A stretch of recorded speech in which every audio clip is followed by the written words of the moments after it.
ఆ చట్టం వచ్చిన తర్వాత కూడా 160 బ్లాకులకి పర్మిషన్ ఇచ్చారు కోల్ ఇండియా తీసేటట్టుగా.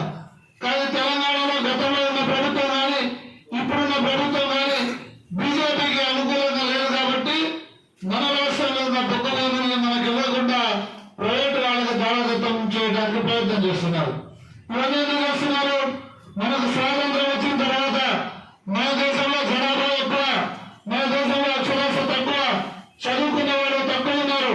మన దేశం అభివృద్ధి చెందాలంటే మనం ఏం చేయాలని అప్పుడున్న నాయకులు, నెహ్రూ లాంటి నాయకులు అందరూ కలిసి మాట్లాడుకొని ఈ దేశంలో ఈ కార్మిక వర్గం పారిశ్రామికంగా పెరిగితే కానీ, పరిశ్రమలు పెరిగితే కానీ మన ఈ దేశం అభివృద్ధి చెందదు.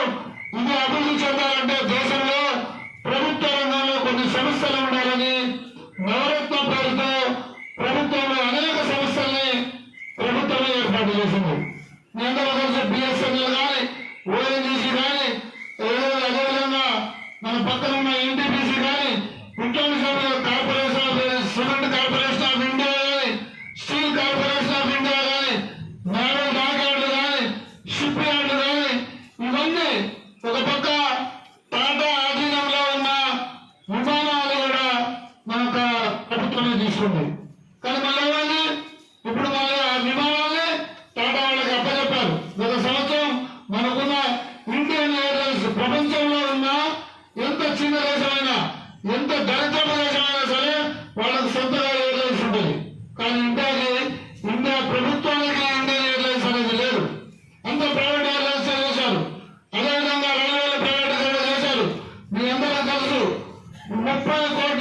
30 లక్షల కోట్ల ఆస్తులున్న ఎల్ఐసీని నిర్వీర్యం చేసి ప్రైవేట్ వాళ్ళకి దారాదత్తం చేశారు.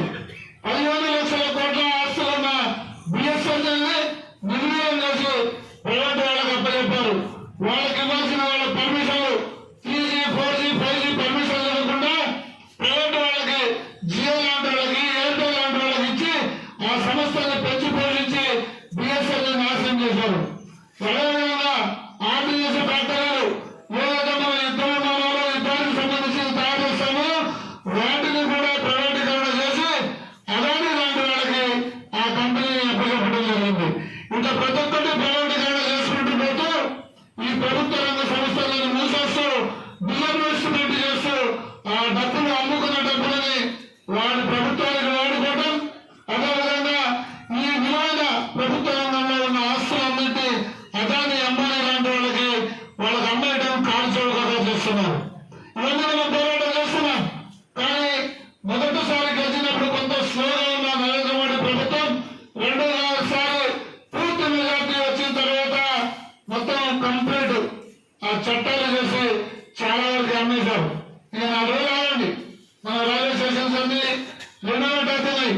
నార్త్ సైడ్ లో చాలా రైల్వేస్ ప్రైవేట్ చేశారు కొన్ని రూట్లు. ఇవన్నీ రెనోవేట్ చేసేది మన మీద ప్రేమతో కాదు.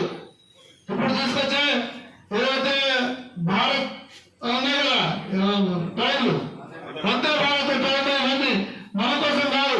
మీరు వందే భారత్ లో ప్రయాణం చేయాలంటే ఫ్లైట్ కి ఎంతైతే, విమానంలో వెళ్ళడానికి ఎంత ఛార్జ్ అవుతో సుమారుగా అంతే ఛార్జ్ అవుతుంది. ఇవన్నీ పెరగడం వల్ల మామూలు సామాన్య ప్రజలు ఎలా ఉండగలుగుతారు? బాగా డబ్బున్నాడు, ఉన్నవాడు, పెద్ద పెద్ద ఉద్యోగాల్లో ఉన్నవాడు ఉండగలుగుతారు. రేపు మనం కూడా వెళ్ళలేం. ఇప్పుడు 100 రూపాయలు ఇచ్చి హైదరాబాద్కి వెళ్తున్నాం. రేపు ప్రైవేట్ కనుక వస్తే 1000 రూపాయలు లేదు. ఈరోజు బస్సు చూస్తున్నారు కదా, మన కళ్ళ ముందు చూస్తూనే 100 రూపాయల నుంచి ఇప్పుడు 800 దాకా అయింది ఏసీ బస్సులో వెళ్ళాలంటే. అలా అన్ని ప్రైవేటీకరణ చేసుకుంటూ పోతున్నారు. దీంట్లో ప్రైవేట్ వాళ్ళకి కొన్ని అబ్జెక్షన్స్ వచ్చినాయి.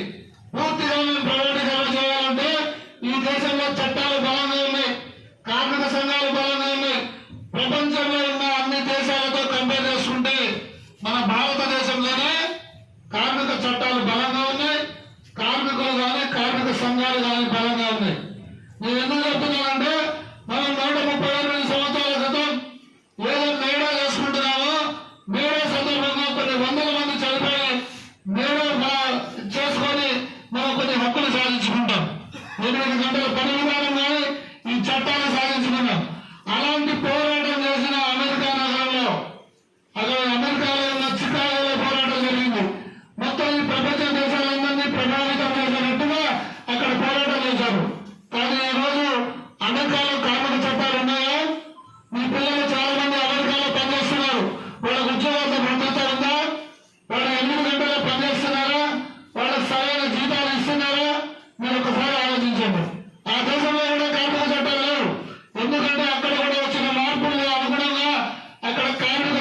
గుర్తుంచుకోండి, 1990లో మేము ఆ ప్రాంతంలో నాటికి ఈ సింగరేణిలో 1,16,000 మంది కార్మికులు ఉన్నాం. ఈ ప్రాంతంలో ఎక్కడ చూసినా కార్మికులు ఉండేవాళ్ళు. శ్రీరాంపూర్ డివిజన్లో 26,000 మంది కార్మికులు ఉండేవాళ్ళు. మరి ఈ రోజు